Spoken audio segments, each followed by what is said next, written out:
All right, construction champions, it's your host, Ron Nussbaum, and we're here for another amazing episode of Construction Champions Podcast, where we're burning the damn house down.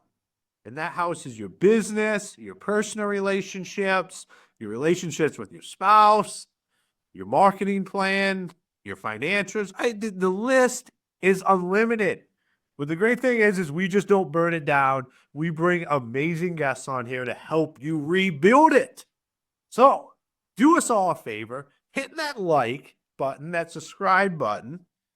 Most of our listeners don't do that, so I just assume you guys don't like the show, but like you guys keep listening. So it doesn't make any sense to me. I don't know. But I have been asked to ask you guys to empower you to hit that damn button. So let's do that. We're going to have an amazing show today. We have an amazing guest. And as always, make sure you stick around for my last 60 seconds of the show where I wrap it up and give you an actionable item to do today. So let's dive into this. Joshua, it is great to have you here. Thank you so much, Ron. Hey, it's a pleasure to be here. Love your show. Love what you're trying to do with the community. I'm fully on board with your message. You know, we are the champions for the construction industry, and excited to raise all ships, lift all ships with those rising tides. So let's do this thing. There we go, man. Well, why don't you introduce yourself to all the construction champions out there so they know a little bit about you? For sure. So I'm a former Navy corpsman, kind of similar to you. I worked with the Marine Corps, did about 5 years, did a lot of really interesting things, realized I had this knack for business, and I love being outside working with my hands. Those are some of the things I was really passionate about. Immediately after leaving the military, I jumped to the nonprofit space for a little bit, teaching small business to people in marginalized communities around the world, empowering them. So your message on empowering people, I am so passionate about that. Teaching people how to do these little business things to make their lives better. I'm so passionate about empowering people to do that. So bringing that same kind of energy here. Currently, I own and operate Salt Lake Dumpster, heavily integrated into the construction community right here in Salt Lake City. I'm on project sites all day, every day. It's really passionate about what we're doing. Awesome, man. I love it. It's always one. I tell everybody on here when I get another veteran on here, like it's my favorite because construction, the trades, blue collar, this industry, I swear, it's the place for veterans to live. It's where we should go after service.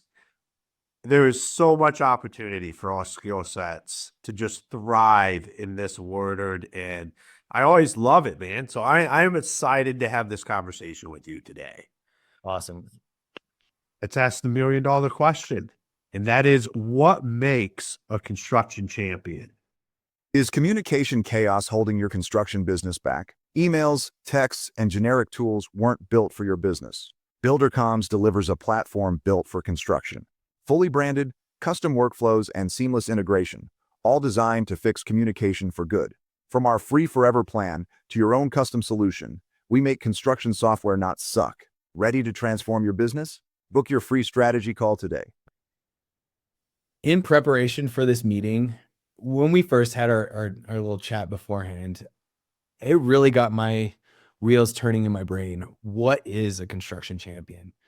We talked a lot about these different aspects in the career fields, doctors, lawyers, like those kind of people, and they're seen with such high prestige.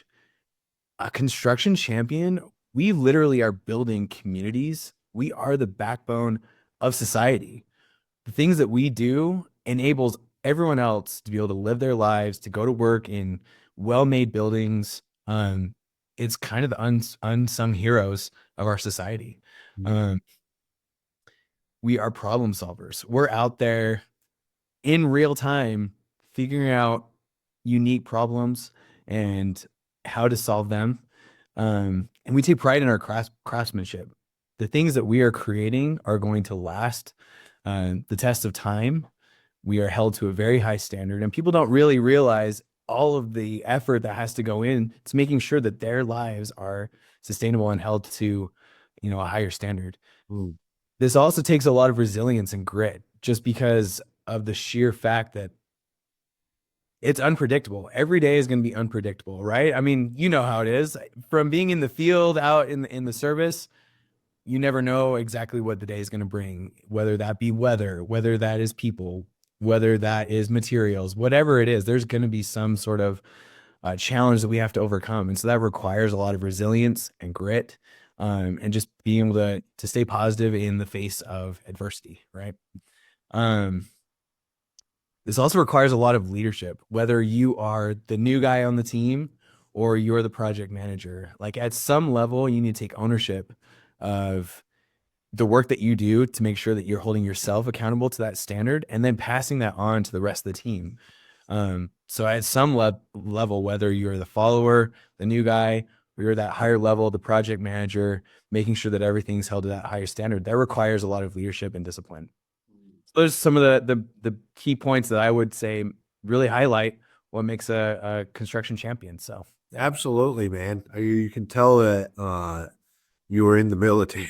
Because that what you're talking about being a construction champ. That's why I say it just correlates so well with the construction word. That resilience, that grit, that like that.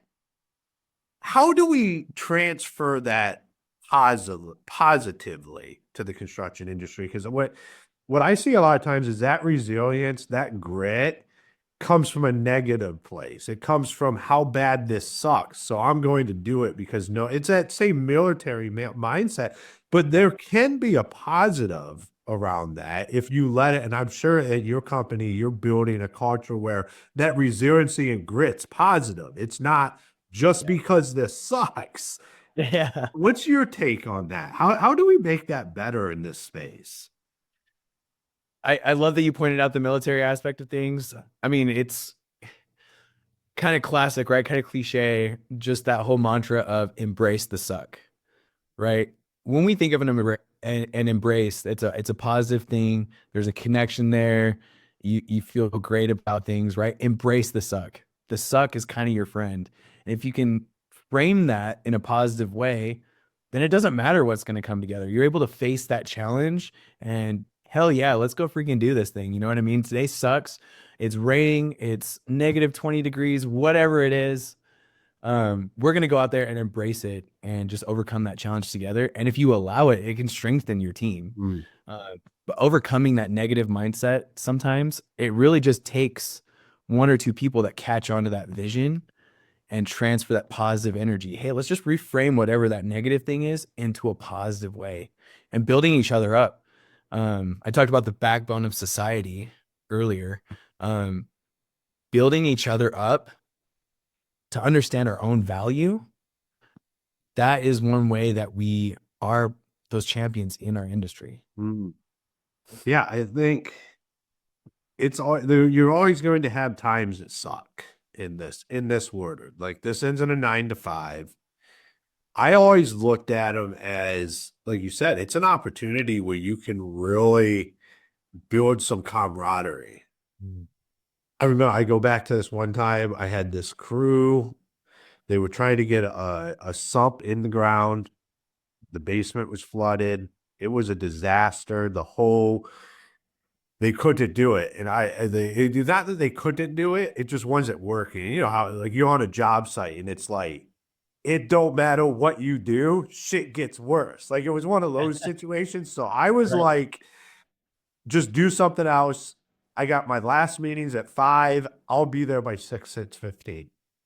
And they're like, there ain't no way. Like, well, I won't do whatever, but I'll see you in the morning. I'm like, think whatever you want, man. I spent 5 years doing this shit. Like this, I'm going to show up. And I showed up and I had this thing in the ground in 15 minutes with them. Like I said, here's what we're going to do. We did it. I jumped in the hole in my office clothes and got completely soaking wet, which then got them motivated to get in there. And we had this thing in the ground in 15 minutes.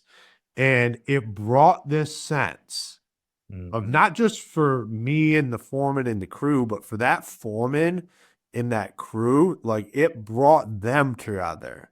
Mm-hmm. And that's the opportunities we have as long as we're willing to go take it. Like you have to shoot your shot when those opportunities come up and use it to benefit you and not just say, hey, we're talking about it later. Right. I love that story. I love the way that you were able to just show them, hey, like it doesn't matter. Like we're in this together. I'm willing to get just as dirty as you guys. I'm gonna jump in this hole with you. That is exactly what it is. You know what I mean? Um, had a similar situation. We deliver these huge roll-off dumpsters. I mean, 30, 40-yard dumpsters. And we're involved in a major hospital renovation project right now. My team hated going to that job site because it's such a tight, narrow space. It's like a 25-point turn just to back in to deal with that dumpster. There's a big hoist. There's a whole bunch of things you just have to be watching for. So everyone would be like, "Oh man, I hate going to this job site." And I didn't understand like what the aversion was, why no one wanted to go there. It's one day I said, "Hey, you know what? I'm gonna come. We're gonna go as a team. We're gonna go check out this site. I'm gonna come with you guys. We're gonna go see what it is." And it became almost like a game with the team where we're all just kind of like in there and everyone's critiquing with each other. Um, it was just fun. We made it a really fun experience, and it went from the least favorite job site to the most fun, and it became a challenge. How quickly could we get it done while still being safe and making sure that, you know, we're doing everything right? It became like a challenge for the team. And it, again, one of those moments of adversity that was able to bring the team together. So I love that. Well, I love so you take something that is like the non what no one likes, and then you flip it, and it becomes this competition of who can do it. And just for everybody listening, if you don't know dumpsters that much, most of the dumpsters you see are 10 and 20 yards. So when Joshua's talking about 30 and 40s, like that's not just some small thing to be backing in somewhere. I used to, we dealt with a lot of dumpster companies. I used to say dumpster drivers are some of the most innovative what they can do to get a dumpster sitting somewhere. And we did a lot of residential. So it was like, you got to get it in this driveway next to this house. And they don't even have anywhere to turn around. I was always impressed. So I know the skill set of the guys that you have driving for you is one of initiative in how to change that, that's some of that championship culture. Yes. Perfect. Yeah, exactly. So going back to like how you flip that from a negative to now it's a positive, it's a challenge. How do you continue with that momentum? Like or not even that momentum. How do you now, let's go one step forward. It's like, how do you get that to happen without you going there to where that your guys just kind of start to do that? That's a really great question. I'm glad you asked that. One thing I've noticed, whether it's been in the military or outside of the military, this difference between good leadership and bad leadership. I'm gonna kind of ignore the bad leadership. We've all had bad leaders, so we don't need to dwell too much on that, right? But the best leaders I ever had were people that could inspire someone to change their own mindset and their own belief. So it's one thing for me to show up on a job site. Hey, we're going to turn this one thing into a challenge, right? The next challenge is getting them to do that on their own, where now they are believers in the mission and the values that we aspire to as a company. And it's a dumpster company, right? So you wouldn't think, oh man, this tons of inspiration coming from this thing. But what I've tried to do in our team huddles and stuff like that is we talk about our company values and our company culture, and I create opportunities for them to use those innovative skills like you just highlighted. What are some things that we can do as a team to make this a better job for you to come to work at? What are some of the things that we can do to make our company more efficient so that our operations are more enjoyable? What are some of the things that we can do to add value to our customers? And how can we bring that positive energy and transfer that home? Because when your life is good at work, you're going to have a better attitude at home. And the trickle down effect is endless, right? When people start changing their mindset, hey, this isn't just a 9 to 5. I'm not just going to collect a paycheck. And now they're starting to have a belief They believe in Salt Lake Dumpster. They believe in the values that we aspire to, that we're going to have excellent customer service, that we're going to be flexible. We're going to come up with those innovative solutions. And we're going to be there on time every time, and we're going to be safe. Like when they believe those things, now they're doing it on their own and they're encouraging each other. And I'm able to take a step back and let them run it. That is one other thing too, is allowing people to make decisions, empowering people. You talk a lot about empowerment, and I love that because people need to feel empowered to make decisions.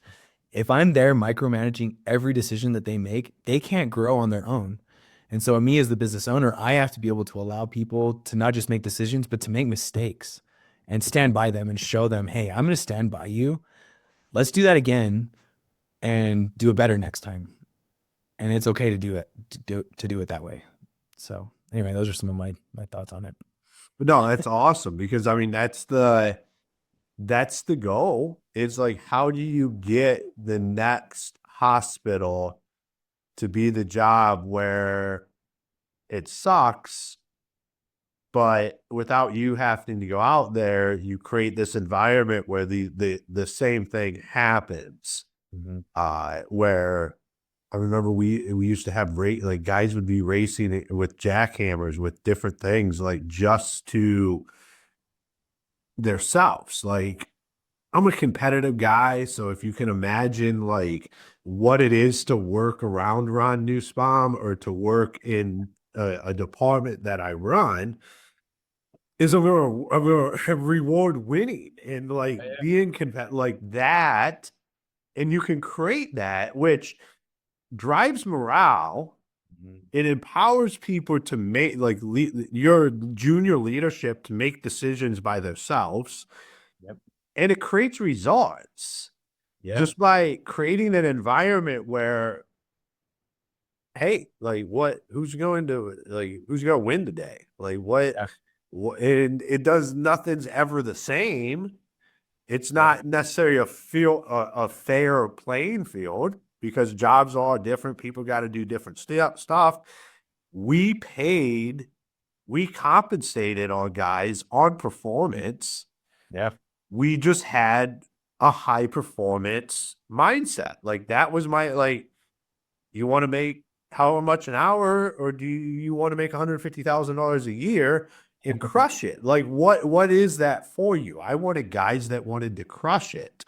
And you can really get that to just ripple down to where when you're not there, you have not even junior leadership. You have just guys that are there trying to work their way through the company that really can embrace that and use it to be a driving force. Yeah. As we're talking, I'm realizing some of the other things that I've done to encourage that and promote that is when the people that work on our team, they feel our investment in them. Hey, I take the time to sit down with each person on my team. I want to know where they're at in life. I want to know their goals beyond just showing up at work. When they feel that personal investment in them, that I believe in them, that I want to encourage them to go pursue their interests, their hobbies, their next goal, whether that's with me or they want to go do their own business, they know that I'm going to be invested in them for the long-term relationship. That's another way that we're able to inspire the people that way. Yeah. So love that. I love that. I'm gonna ask you a question. So you didn't dive into, I know you've been doing some amazing things in the last 12, 18 months. Crazy. Like just out there rocking and rolling, crushing it. You don't have to dive into all that if you don't want to, but I'm curious, what have been like the top 3 hurdles that you've had in the last 12, 18 months, scaling and growing how you have been, and you got a big vision. I love it. What are a few things that you have had to overcome here recently? That's a really great question. Top 3 hurdles that I've had to overcome. Culture was number 1. I'm not going to disparage previous ownership. They did the best that they knew how, and I think that's great, right? Always want to talk positive, always frame everything positive. I saw the culture needed to change, and I view that as an opportunity. It is kind of the long-term play. You need results now. You need people who are going to show up. They're going to be able to push themselves to work just a little bit harder. They're going to take pride in their work, right? We don't want the complaining. We want those wins. We want to share the wins and share that positivity. So learning how to change the culture, keeping people on the team that were able to embrace that change, sometimes having to make, difficult decisions, to make sure that the culture moves in the right direction, or like letting people go and things like that. Not a fan of that. I'd rather inspire where I can. But that was probably number one, was the culture change. The second biggest is just finding the right customer fit. They had a pretty established customer base, but they hadn't seen any significant growth in 5 years, just because they hadn't gone out, they hadn't found new customers.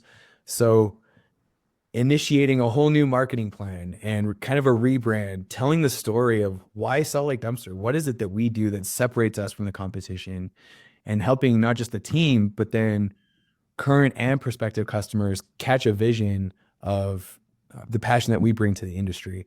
And so that takes a lot of personal involvement, going out, meeting people at where they're at, and matching our services to their needs. And then even in some situations, coming up with innovative solutions where we didn't have a solution readily made, but they had a unique problem that no one could seem to solve. So being able to collaborate in that way, and so bringing this mindset of collaboration over competition, that was another big thing that we've been able to bring. So that's number two.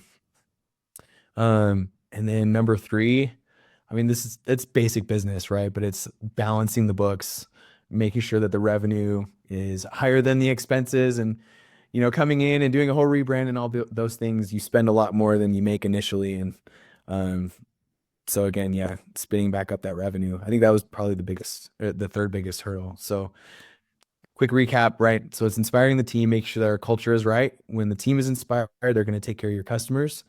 Finding the new customers and helping existing customers realize, like, hey, this is a new version of Salt Lake Dumpster, an improved version of Salt Lake Dumpster. And then three, decreasing expenses while increasing revenue, and just making sure that the company is on a healthy growth trajectory.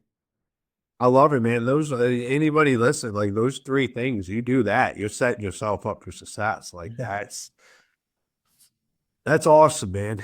You're doing amazing things. I love the shirts. I love your branding. I mean, you can tell you've done it. Like you're there for more than just to have a dumpster company. Just like I tell everybody, like whatever you're doing, you're in business, and then that's just the service you provide. You can tell that you've embraced that, especially with your last one. Like it's just business, but there's a lot of guys that can't figure out how to balance the books or just drive more revenue than expenses, or cut expenses, or whatever that takes.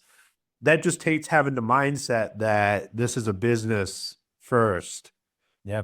And it's our service that we provide. Like I can see the same thing with dumpster companies. We're like, oh, we're just a dumpster company. None of this stuff applies. And that's BS completely. And that's why you're going to dominate Salt Lake and Utah and wherever you want to go with it.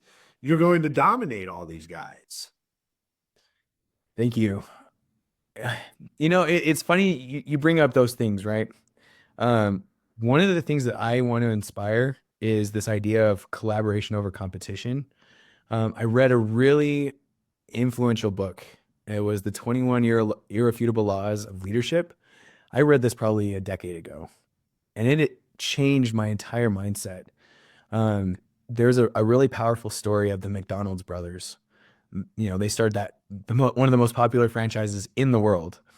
They created this really new revolutionary idea, and they started their first location, wildly successful. And then try to move to a second location and operate both at the same time. And they couldn't change their mindset, and both started to kind of struggle because they couldn't manage both. And they were reluctant to let management go to other people and trust other people to do their work. There's another gentleman that came in and saw what they were doing and said, hey, let me help you guys out. I'm going to build on this franchise model, and we're going to take this to become the most successful franchise the world has ever seen. They trusted him, and this gentleman turned it overnight into the biggest fast food chain in the country. But it was because of the mindset. The mindset needs to change where people are willing to let things go. Sometimes when you let go and you give to other people, that's when you're able to receive more. So if there's one thing that I can inspire with anyone, it's, hey, you don't have to be in control of every little thing. Collaborate with people, collaborate with your employees, collaborate with your customers, be willing to listen, hear other perspectives, other ideas, and you can actually do more. So yeah, right now we're just a dumpster company and we're pretty small. But like you said, like because of collaboration, we're going to be exploding across the whole state and into Idaho as soon as next week. Like it's happening right now. But it's because of this idea of collaboration over competition. You can do so much more. There is so much more opportunity out there than any single one of us can handle. But when we work together, we actually just create more opportunity for ourselves. So that's one thing that I would love to be able to inspire in your listeners, just be able to change that mindset just a little bit. I love it, man. I love it. It's a great way to end the show today because it truly is. It's collaboration over everything. There's enough customers out there. How do we come together to just make it better for them? So Yep. for everybody listening, where's the best places for them to connect with you, follow you, learn more about what you have going on? Yeah, absolutely. I have my website, saltlakedumpster.com. You can go there. I'm on LinkedIn, just Joshua Benson. Happy to connect there. I have a vast network. I would love to be able to connect with anyone on LinkedIn and point people in the right direction and become a resource there. We have Instagram, Facebook pages, pretty much anywhere you can think of. We have our Google business page, and yeah, there's a whole plethora of ways people can connect. Awesome, man. Well, thank you for taking the time and being on the show today.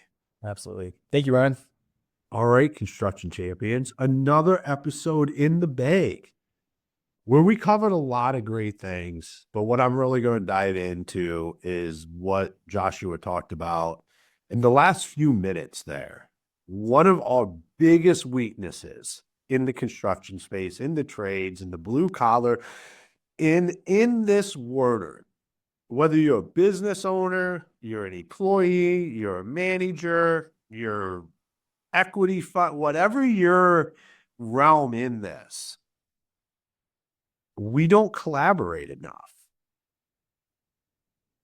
And this is coming from, you heard me earlier talk about creating a culture, a competition. So that can get confusing for people because what I'm doing is creating an environment where people can win, but we make it a team sport to where people have to compete together. It's not one versus one. It's like a crew versus other crews. And it's in a culture where we're competing to come together to create the overall good for the company. Let's break that down. We had revenue goals we needed to hit weekly, daily, actually. So it was like we knew what every day a crew should do every day for us to hit the margins we wanted to hit. So that's a daily, weekly, here's where we needed to be.